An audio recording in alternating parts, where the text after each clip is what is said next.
Have you noticed that there are no straight lines in nature?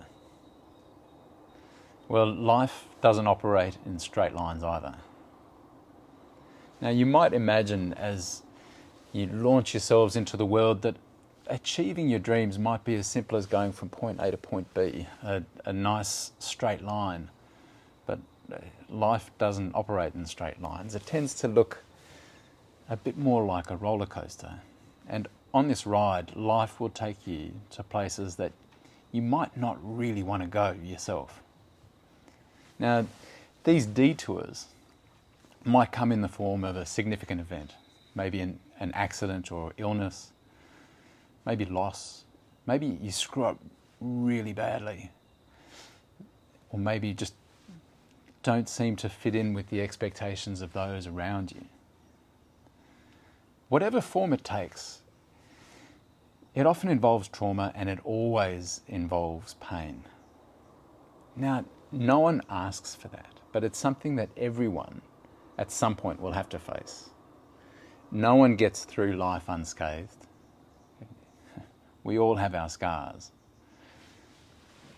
Here are mine.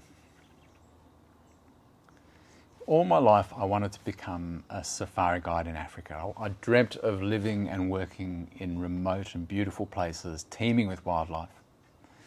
I loved being in the wilds and looking for animals as a kid. And more than anything, I loved lions. I found them just magnetic. They were the main reason I wanted to be a safari guide. But I also found them totally terrifying. When I began my life as a safari guide, my greatest fear was that I might one day get attacked by a lion. In my mind, there was nothing more terrifying than that. So I've learnt that life has a bit of a twisted sense of humour.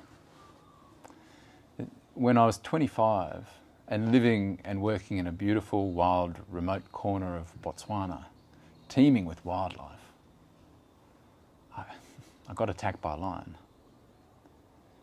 That morning I was guiding some very important safari clients and we were in an open safari vehicle. And I'd found the tracks of a female lion with tiny baby cubs. Now, she'd been walking down a sandy road for several miles and the tracks were super fresh. And I was getting excited that I might actually be able to show my guests the sighting of a lifetime. But the tracks disappeared, so I stopped the car, I got out and walked back behind the car to look for the tracks, not realising that the lioness and her cubs were hiding behind a large termite mound about 30 yards away. Now, she charged, and she didn't stop. She knocked me to the ground, she raked my head with her claws, and she bit down hard on the back of my head. Now, a couple of hours earlier, when I'd hopped out of bed that morning, my life was just full of hope and dreams and potential. Now, I had a lion biting me on the head, and my blood and my life was seeping into the sand. Your life can change very quickly. Now, I was incredibly lucky. My life was saved by my guests who managed to drive the car at the lion and chase her off. And while I eventually recovered physically, I remained traumatized by the event for a long time. This was the worst thing that I could ever imagine, made worse by the pain and trauma that had been inflicted on my family and friends. It looked for certain that my guiding career was over, and it just felt like my life was falling apart. I certainly didn't want any of that. And there was nothing in that whole scenario that I could see that was positive. I did eventually return to guiding safaris, but early on I made a decision not to talk about the lion. It felt that the best thing for everyone, including myself, was for me to just try and wipe the experience from my life. So I avoided situations where someone might ask me about it. And if a safari guest ever asked me if I'd ever had a close call, then I'd give them pretty much any other experience, but I wouldn't give them that one. In my mind, I I didn't want this to define me. I wanted to be known as a great safari guide or a great photographer or pretty much anything other than the dummy who'd gotten attacked by a lion. So I popped the story in a box and I shut the lid tight and I carried it around with me in my personal baggage for about 15 years. You see, I thought my life would be better with the story locked away. But after all that time, my life was still a constant struggle, and that box was getting very, very heavy. So I eventually made the decision to accept the lion attack as a part of my life. I opened the box and had a good look around inside, and I started to share the story willingly, allowing people to understand the experience that I'd had and the journey that it had taken for me to be able to share it. And in doing so, I discovered that the box that I'd been carrying around with me for so long had everything that I needed for a happy and fulfilling and meaningful life. Now, when I spoke to people, I found that a lot of them were moved and inspired by what I said, not just by the story, but also the journey afterwards. Some of them began to look at their lives differently as a result, which was fantastic. But the person that benefited the most from me sharing the story was me. Every time I shared it, I discovered something new for myself, some new perspective or lesson, or just a big reminder on how to live my life. When I opened the box, one of the things I rediscovered was the moment when the lion bit me on the head. When I felt her teeth biting down, I knew without a shadow of a doubt that I was going to die. But it wasn't my life that flashed before my eyes. Instead I saw all the things that I hadn't done in my life. I could see with great clarity that I'd taken for granted all the love and care of the people that I loved the most. And I'd never returned their love anywhere near as much as I should have. And I saw how much time I'd wasted. And as the teeth bit down harder, I could see that I'd never really given of myself. And I could see how much I actually had to give, but now there was no more time.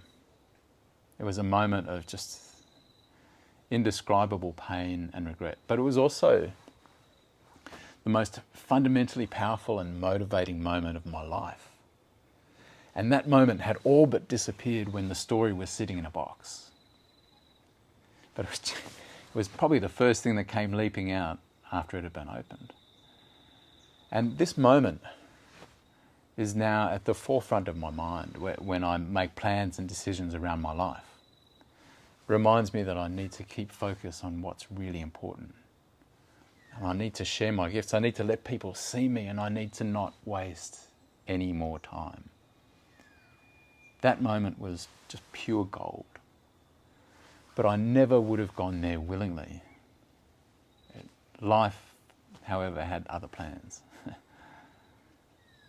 Now, in fully accepting and embracing the whole experience and freely sharing the story, the lion attack went from being the worst moment of my life to somehow become the most valuable. And as you go through your life, you will at some stage face your own metaphorical lions. And in the hardest of times, it's going to feel like your world is falling apart. But it's important to remember at these moments that this is just the beginning of a bigger story. This is chapter 1. And in walking the journey through these stories where there are no straight lines, you are going to need help. So don't be shy to seek it out. And the experiences that you face, at very least, they're going to give you depth and perspective and empathy. And these moments are yours. No one can take them away from you, and no one can deny how you felt when these things were taking place. And if you want, these experiences can become a platform for you to share and help others who might be walking through a similar journey. And when you're able to help others as a result of your own pain, then you begin to recognize that these hard moments have not been in vain, and that they are actually helping you to become the human that you really want to be. The harder the experiences you face in your life, the more you will ultimately have to offer the world on the flip side, but not if you keep them in a box. So life is a roller coaster ride, and it's scary and it's thrilling, and there will be moments when you want to get off. But these are the moments often that are just before things get really amazing. And if you try and design a life without those scary bits, then you also end up taking out the joy. And life becomes like being stuck on a really suffocating vanilla merry-go-round where there's just no freedom and no fun. So leap into life. Give as much as you can. And when things get tough, you've got to just keep going. Because life will not throw anything at you that you can't handle. Thank you.